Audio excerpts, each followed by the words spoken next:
The creative area. In this area, there are many resources and materials for the children to access freely and be creative.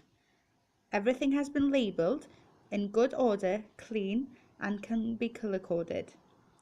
Many of the focus tasks can happen in this area, and the resources need to be accessible to all the children.